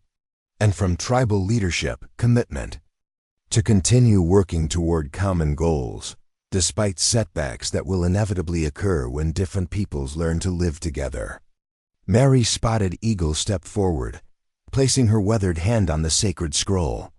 The healing knowledge our people offer is not just about treating wounds of the body, Mr. Harrington. It is about treating wounds of the spirit, wounds between peoples who have forgotten how to trust each other. Outside, the sounds of the weekly market continued, evidence that daily cooperation persisted despite political crises and construction site conflicts. Children still played together, parents still conducted business across cultural lines, and neighbors still helped neighbors regardless of tribal affiliation or skin color. "The choice before us," Clara said as the group prepared to travel to the construction site, "is whether we allow temporary setbacks to destroy permanent progress, or whether we use those setbacks to prove that our commitment to cooperation is stronger than the forces trying to tear us apart." As they left the office together, territorial representative, tribal leaders, rancher, and the young woman whose courage had started it all, Clara carried with her the growing realization that every victory required defending, every success created new enemies, and every step toward a better future demanded constant vigilance against those who preferred the profitable certainties of conflict to the challenging possibilities of peace. The medical facility construction site awaited, along with the first real test of whether the cooperation they had built could survive deliberate sabotage from those who saw their success as a threat to established power structures throughout the Western Territories. The construction site for the joint medical facility stretched along the banks of the Yellowstone River like a wound in the earth. But as Clara and her companions approached, it became clear that the physical damage was far less serious than the emotional and political wreckage scattered around the partially completed buildings. Dr. Margaret Thornton had established a makeshift medical station beneath a large cottonwood tree where she was treating injuries that ranged from split lips and blackened eyes to a dislocated shoulder and several sets of scraped knuckles. What struck Clara most forcefully was not the severity of the injuries, but the careful segregation that had emerged in the aftermath of the fight. White workers clustered on one side of the site, Native American builders on the other, with an invisible but palpable line of hostility dividing them. James Morrison, the young architect whose innovative designs had promised to bridge cultural differences in stone and timber, stood in the middle of the contested ground with his carefully drawn plans scattered at his feet like fallen leaves. His face showed the strain of watching his vision of cooperative construction dissolve into exactly the kind of conflict his design had been meant to prevent. "Miss Clara," he called out as soon as he spotted the approaching group, "thank God you're here. This whole thing started over something so stupid, I can barely believe it escalated this far." Clara dismounted and walked directly to Morrison, ignoring the hostile stares from both sides of the divided workforce. "Tell me exactly what happened, James. Leave nothing out." Morrison ran his hands through his hair, clearly struggling to maintain his professional composure. "It started this morning when we were laying the foundation stones for the main healing hall. The traditional Blackfoot approach calls for specific placement rituals to ensure the building's spiritual harmony with the land. Some of the white stonemasons started making comments about heathen superstitions delaying real work." He gestured toward the foundation, where beautifully carved stones lay scattered in disarray. Thomas Deertrack tried to explain that the placement ceremonies were essential for ensuring the building's effectiveness as a healing space. That's when things got ugly. One of the stonemasons, a man named Barrett, who arrived just last week, said he wasn't going to waste time with savage nonsense. When there was real construction to be done, Chief Mountain Wind's expression darkened. "And how did my people respond to this insult?" Two eagles stepped forward to defend the traditional practices, and Barrett shoved him hard. That's when the fighting started. Morrison kicked at one of his scattered blueprints. Within minutes, we had a full brawl involving a dozen men, with centuries of hatred pouring out over what should have been a simple discussion about construction techniques. Mary Spotted Eagle walked slowly toward the scattered foundation stones. her weathered hands tracing the intricate carvings that represented generations of spiritual tradition. These stones were blessed in ceremonies that took 3 days to complete. Each carving tells part of the story of healing, of the relationship between human beings and the forces that can make them whole. She looked up at Barrett, a thick-set man in his 40s whose flushed face and defiant stance suggested he remained unrepentant about his role in the confrontation. "You called these savage nonsense, Mr. Barrett. What healing traditions do your people bring to this place?" Barrett shifted uncomfortably under her direct gaze, but maintained his belligerent attitude. "Ma'am, I bring 40 years of stonework, experience and knowledge of construction techniques that will make sure this building doesn't fall down in the first winter storm. That's worth more than any amount of chanting and ceremony." "And yet," Joseph Running Bear said quietly, stepping forward from where he had been examining the scattered stones, "your construction techniques build structures that serve only physical needs. Our ceremonies create buildings that heal both body and spirit. Perhaps the question is not whether to choose one approach over the other, but how to combine them into something stronger than either tradition could achieve alone." Victor Harrington had remained silent throughout the initial explanations, but Clara could see him taking careful note of every detail. As a political operative, he understood that the resolution of this crisis would determine not just the fate of the medical facility, but the future viability of the entire cooperative experiment. "Mr. Barrett," Harrington said, stepping forward with the authority of his territorial position, "I'm curious about your background. Your employment records show you only arrived in Montana Territory last month. What brought you to this particular project?" Barrett's eyes shifted nervously. "Looking for work, same as anyone. Heard there was construction jobs available." "Interesting." Harrington continued, pulling a telegram from his coat pocket. "Because this message from the Territorial Employment Office indicates that you were specifically recruited for this position by someone in Helena who provided transportation funds and guaranteed wages significantly higher than the local rate." The implications of Harrington's revelation rippled through the assembled crowd like wildfire. Barrett had not simply stumbled into employment at the construction site. He had been deliberately placed there by someone with the resources and motivation to sabotage the project. Clara felt pieces of a larger puzzle clicking into place. "Mr. Barrett, who recruited you for this position? And what were you told about the nature of the work?" Barrett's defiance crumbled under the weight of exposure. "I was told this was a regular construction job, nothing more. The man who hired me said there might be some trouble with Indians trying to interfere with proper building techniques, and that I should make sure the work got done according to professional standards." Chief Mountain Wind's expression remained carefully neutral, but Clara could see the anger burning behind his eyes. "And did this man suggest specific ways you should handle Indian interference?" he said. "He said that sometimes you have to be firm with people who don't understand civilized ways of doing things." Barrett's voice had dropped to barely above a whisper. "He said the territorial government needed this project to fail because it was setting dangerous precedents." Mary Spotted Eagle closed her eyes and began speaking in the Blackfoot language, her words carrying the rhythmic cadence of prayer or ceremony. When she finished, she opened her eyes and looked directly at Barrett, with an expression that managed to convey both disappointment and forgiveness. "Mr. Barrett," she said, "you have been used as a tool by people who profit from hatred between our peoples. The question now is whether you choose to continue serving their purposes, or whether you choose to serve a higher purpose."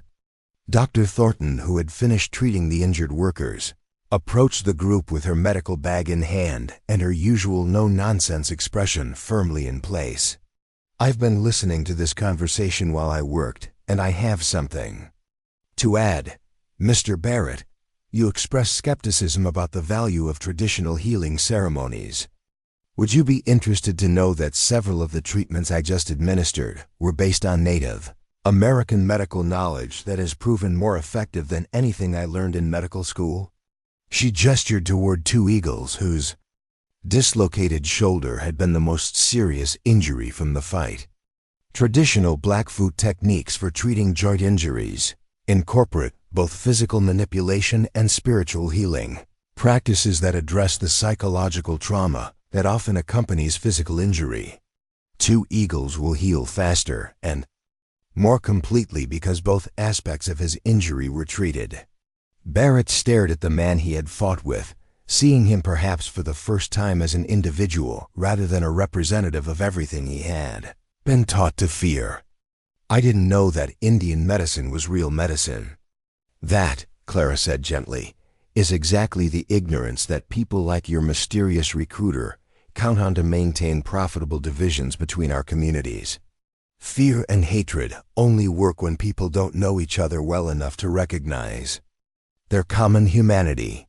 James Morrison had been gathering his scattered blueprints while the conversation unfolded, and now he spread them across a makeshift table formed from construction sawhorses. Mr. Barrett, if you're willing to listen, I'd like to show you how traditional building techniques could actually strengthen the construction methods you're familiar with. Over the next hour, Morrison walked Barrett through design elements that incorporated both frontier construction practices and traditional Native American building techniques. The foundation stones that Barrett had dismissed as savage nonsense actually served structural purposes that conventional construction methods didn't address, providing both spiritual significance and superior earthquake resistance in the seismically active region. More importantly, the collaborative process that Morrison demonstrated required constant communication between workers from different traditions, creating multiple checkpoints where potential problems could be identified and resolved before they became serious conflicts. You see, Morrison explained, pointing to a detail on his blueprints, when Blackfoot builders perform their placement ceremonies, they're not just conducting religious rituals. They're also carefully examining each stone for structural integrity, checking foundation stability, and ensuring that the building's orientation takes advantage of natural heating and cooling patterns that will reduce long-term maintenance costs. Barrett studied the plans with the focused attention of a craftsman recognizing superior technique. I've never seen anything like this. It's like each part of the building serves multiple purposes. Exactly, Two Eagles said, approaching despite his injured shoulder. In traditional construction, nothing is wasted, nothing serves only one purpose. Every element must contribute to both physical strength and spiritual harmony. Clara watched the exchange with growing hope, recognizing that genuine understanding was beginning to replace the manufactured conflict that had nearly destroyed months of careful cooperation. But she also understood that resolving this immediate crisis was only part of a larger challenge.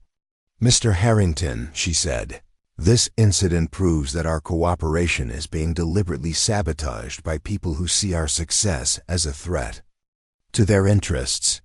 What is the territorial government prepared to do to protect legitimate cooperation from illegitimate interference? Harrington had spent the last hour witnessing something he had never seen before, the actual process by which different cultures learn to work together, overcoming suspicion and hostility through patient education and mutual respect. His political instincts told him that what he was seeing represented something far more valuable than the profits being threatened by its success. Miss Whitmore, he said, I came here with instructions to shut down your cooperative experiment. But I've seen enough today to understand that shutting down cooperation means protecting the interests of people who profit from conflict. That's not the kind of territorial government I want to represent. He pulled out a notebook and began writing rapidly. I'm going to recommend to Governor Caldwell that the territorial government establish an official investigative commission to identify and prosecute attempts to sabotage legitimate intercultural cooperation. Furthermore, I'm going to suggest that the success of the Copper Ridge experiment should be replicated throughout Montana Territory rather than being suppressed. Chief Mountain Wind nodded approvingly. Mr. Harrington, your words suggest that you understand something many officials never learn. True strength comes from unity, not from the ability to maintain division. Mary Spotted Eagle approached Barrett, who was still studying Morrison's blueprints with fascination. Mr. Barrett, you have seen how hatred can be used to manipulate good people into serving bad purposes. The question is what you will do with that knowledge. Barrett looked up from the plans, his expression showing the strain of a man whose entire worldview had been challenged and found wanting. Mrs. Spotted Eagle, I'm not an educated man, but I know good craftsmanship when I see it.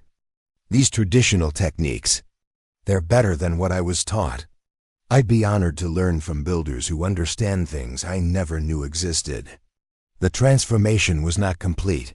Centuries of prejudice could not be overcome in a single afternoon, but Clara could see the foundation for genuine cooperation being laid stone by stone. Conversation by conversation, understanding by understanding.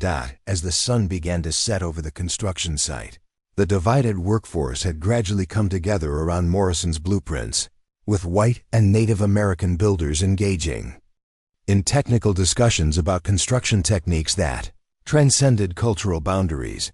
Dr. Thornton moved among the workers, demonstrating medical treatments that combined traditional and modern approaches, turning the afternoon's injuries into teaching opportunities. 2 months later, Clara stood in the completed healing hall of the Joint Medical Facility, watching Dr. Thornton and Mary Spotted Eagle worked together to treat a young settler's daughter whose persistent cough had resisted conventional remedies but responded dramatically to traditional plant medicines combined with modern diagnostic techniques. Building around them represented everything they had fought to achieve. Walls that incorporated both log construction and traditional earth lodge techniques, windows positioned to take advantage of natural lighting patterns identified by tribal architects, and healing spaces designed to address both physical and spiritual dimensions of wellness. But more importantly, the facility had become a symbol of what was possible when people chose cooperation over conflict, understanding over ignorance, and mutual benefit over zero-sum competition. Students arrived from across the Western Territories to learn medical techniques that combined the best of multiple traditions, while the success of the Copper Ridge experiment had inspired similar cooperative initiatives in other frontier communities. Victor Harrington, who had remained in Copper Ridge to oversee the territorial government's new cooperative development program, approached Clara as she watched the evening's healing ceremonies begin in the facility's central hall. "Miss Whitmore," he said, "I received word today that President Cleveland wants to meet with you when he visits the Western Territories next month. The success of your cooperative model has attracted attention at the highest levels of government." Clara fingered the turquoise necklace that Chief Mountain Wind had given her over a year earlier, feeling its familiar weight against her chest. At 19, she had become one of the most influential figures in territorial politics, but she had never lost sight of the simple moral choice that had started her journey. "Mr. Harrington, I'll be honored to meet with President Cleveland. But I hope he understands that what we've accomplished here isn't the result of grand political theories or complex governmental programs. It started with a decision to stand between an old man and a whip, and it grew because people on both sides were willing to choose courage over fear." Through the healing hall's windows, she could see the lights of Copper Ridge twinkling in the gathering darkness, each light representing families whose lives had been transformed by the simple recognition that different peoples could work together for mutual benefit. Joseph Running Bear, now recognized as the facility's senior traditional healing instructor, approached with the slow dignity of his advanced years. At 75, he had lived to see his people's ancient wisdom respected and integrated into a new kind of medicine that served both communities. "Clara," he said, using the informal address that their friendship had earned, "there is something I want you to understand about the morning when you stood between me and Marshal Reeves' whip. Clara turned to face the elderly man who had become both teacher and friend. "What's that, Joseph?" "I have lived long enough to see many acts of courage. But that morning I witnessed something rarer than courage. I witnessed the moment when one person's conscience became the foundation for an entire community's transformation.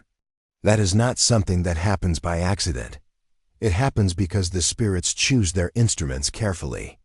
As the healing ceremonies continued around them, filling the air with the sounds of traditional songs that now included voices from multiple cultures, Clara reflected on the journey that had brought them to this moment. The girl who had endured 7 lashes to protect an elderly stranger had become a woman whose choices continued to influence the course of history.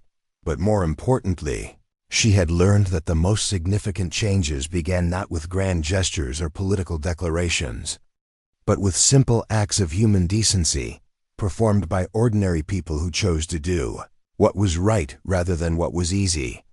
The medical facility stood as proof that different peoples could indeed find common ground and shared values, that cooperation could overcome centuries of mistrust, and that courage, once demonstrated, had the power to inspire others to similar acts of moral clarity. As Clara walked home through the peaceful streets of Copper Ridge, past houses where former enemies had become neighbors and friends, she carried with her the profound satisfaction of knowing that sometimes the most important revolutions began not with violence, but with a single person's decision to stand up for what was right, regardless of the personal cost. The stars were coming out as she reached the Whitmore Ranch, where her father and Joseph Running Bear sat on the front porch discussing plans for the next day's work. The sight reminded her that the most enduring changes were not the dramatic moments that made headlines, but the quiet daily choices that gradually transformed the world, one relationship at a time. 7 lashes had been the price of protecting one elderly man's dignity. The reward had been a community transformed, a territory inspired, and a model of cooperation that would influence the development of the American frontier for generations to come. Clara Whitmore had learned that courage was not the absence of fear, but the decision to do what was right despite fear. And in that lesson lay the foundation for everything that followed. Up next, you've got 2 more standout stories right on your screen. If this one hits the mark, you won't want to pass these up. Just click and check them out. And don't forget to subscribe and turn on the notification bell so you don't miss any upload from us.